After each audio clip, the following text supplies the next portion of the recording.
Assalamualaikum warahmatullahi wabarakatuh.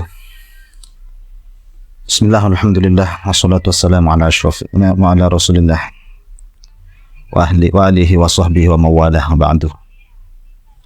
Rabbi shrah li sadri wa yassir li amri wahlul 'uqdatam min lisani yafqahu qawli. Rabbi zidna ilma warzuqna fahma.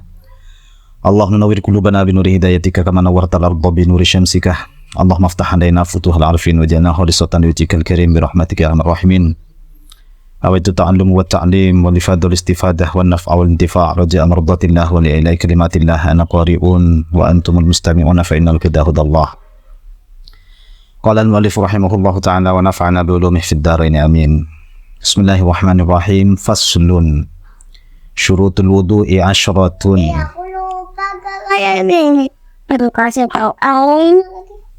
Syurutul faslun, adapun ini adalah fasal. Syurutul wudu'i 'ashratun. Syurutul wudu'i, adapun syarat-syaratnya wudu. Syarat sahnya wudu 'ashratun, itu ada 10. Fasal ini menjelaskan tentang syarat-syarat sahnya wudu. Agar wudu itu syah. Sebenarnya tidak hanya wudu saja di sini, bukan hanya syarat-syarat sahnya wudu, tapi juga syarat-syarat sahnya mandi. Syurutul wudu'i 'ashratun, syarat-syarat sahnya wudu itu ada 10. Ini perlu diketahui oleh setiap orang Islam. Yang pertama adalah al-islamu. Yang pertama adalah Islam.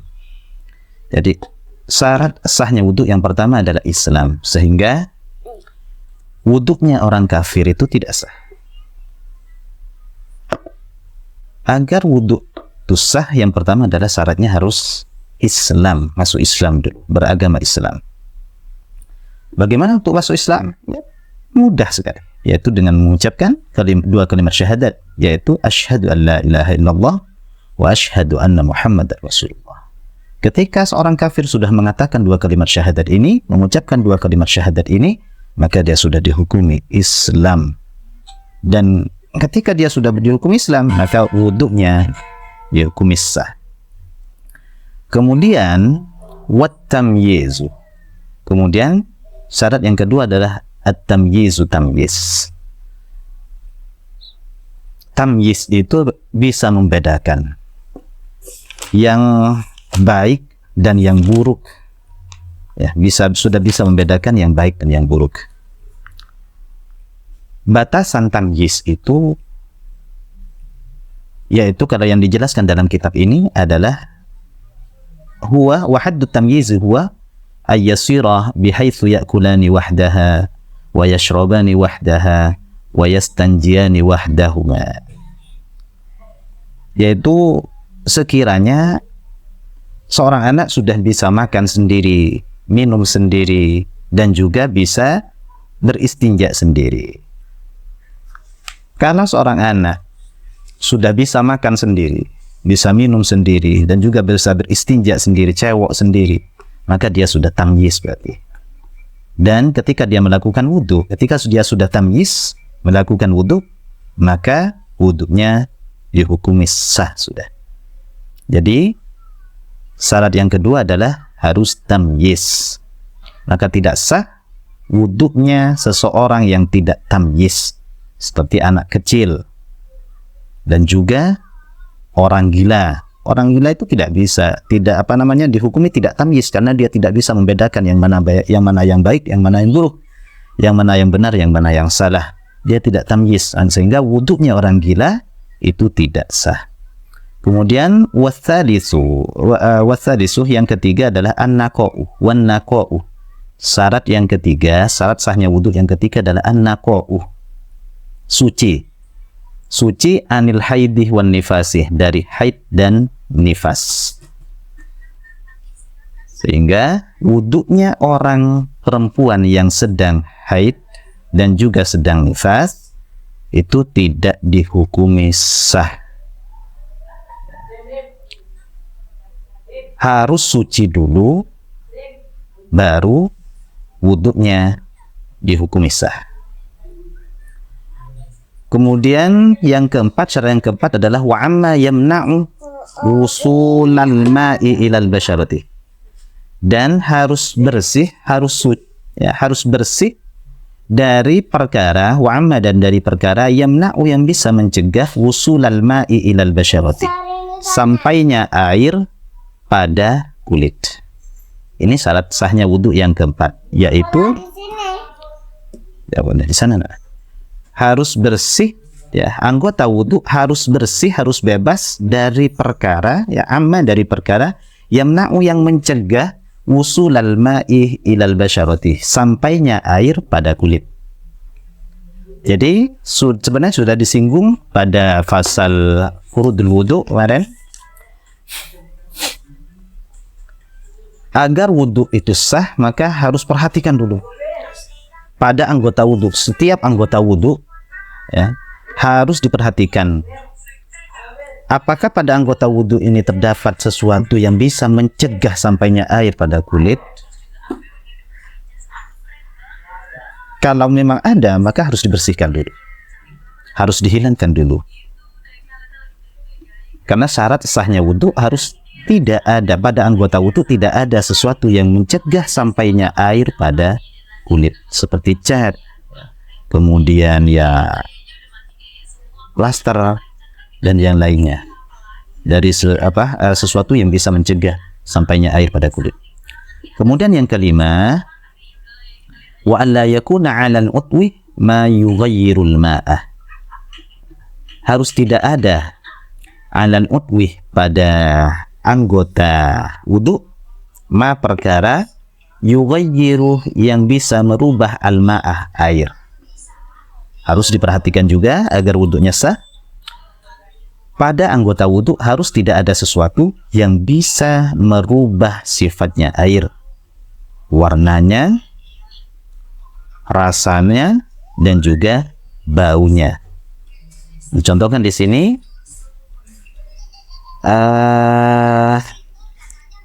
kaza'faron, seperti minyak za'faron. Minyak za'faron pada anggota wudu terdapat minyak za'faron, ada minyak za'faron. Yang mana minyak za'faron ini kalau terkena air yang sedikit, maka itu akan merubah warnanya dan juga merubah baunya. Sehingga kalau sudah berubah warna dan baunya, maka air itu sudah berubah sifatnya, tidak tohur lagi, tidak suci mensucikan lagi, tapi hanya suci saja, tapi tidak bisa mensucikan. Sehingga tidak kalau wudu pakai air itu, maka wudunya tidak sah. Jadi harus diperhatikan sebelum wudu, pastikan pada anggota wudu tidak ada sesuatu yang mencegah sampainya air pada anggota wudu. Kemudian pastikan juga tidak ada sesuatu yang bisa merubah sifatnya air, sehingga air, kalau sampai air itu berubah, air itu tidak bisa mensucikan, hanya suci saja, tidak bisa mensucikan. Kemudian yang keenam, wal ilmu bi fardiyatihi, harus meyakini farduhnya wudu, meyakini kefarduhan wudu dan mandi. Orang yang mau wudu harus meyakini bahwa wudu dan mandi itu fardu. Kalau tidak mempunyai keyakinan bahwa wudu dan mandi itu fardu, wudu yang akan dia lakukan itu fardu, maka wudunya tidak sah. Harus yakin, ya, harus yakin bahwa wudu yang akan dia lakukan itu adalah hukumnya fardu. Ya, semua kullun minal wudu wal ghusli fardhan. Apa fardu itu? Wa huwa ma yusabu ala fi'lihi wa yu'aqabu ala tarkihi. Yaitu ketika dilakukan dia dapat pahala, dan ketika ditinggalkan maka dia akan berdosa, dapatkan siksa.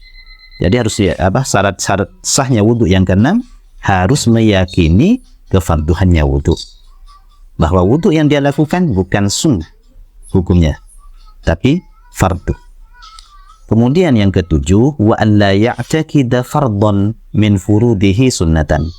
Harus tidak beriktikad, harus tidak berkeyakinan, ya, harus tidak meyakini yang fardu dari beberapa fardusnya wudu sebagai sunnah.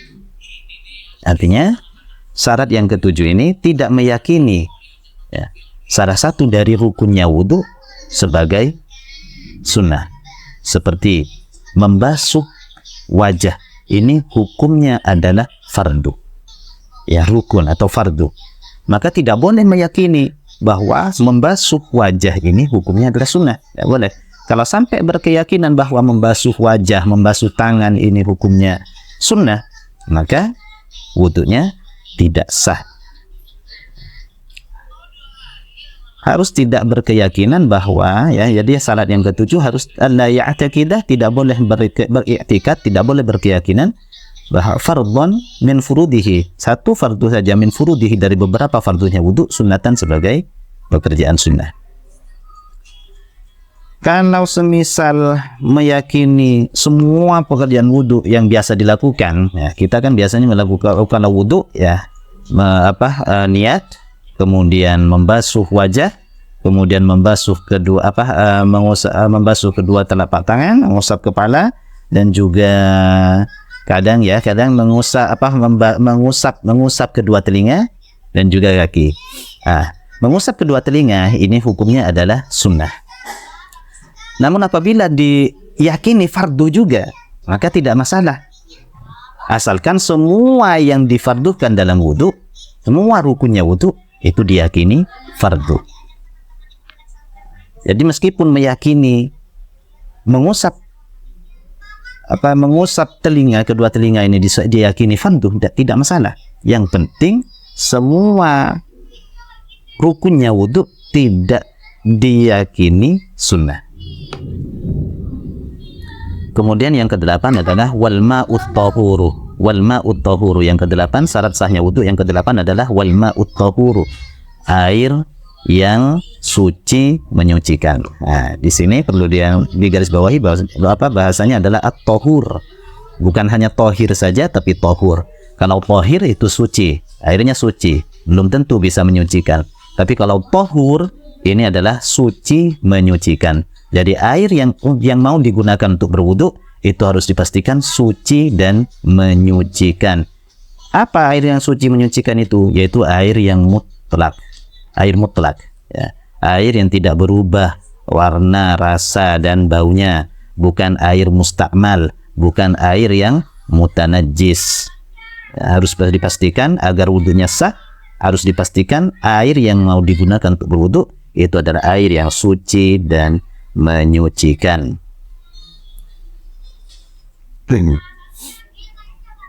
Kemudian yang ke-9, wadukhulul wakti, harus masuk waktu. Agar sah wudunya, ya harus masuk waktu. Tapi ini khusus bagi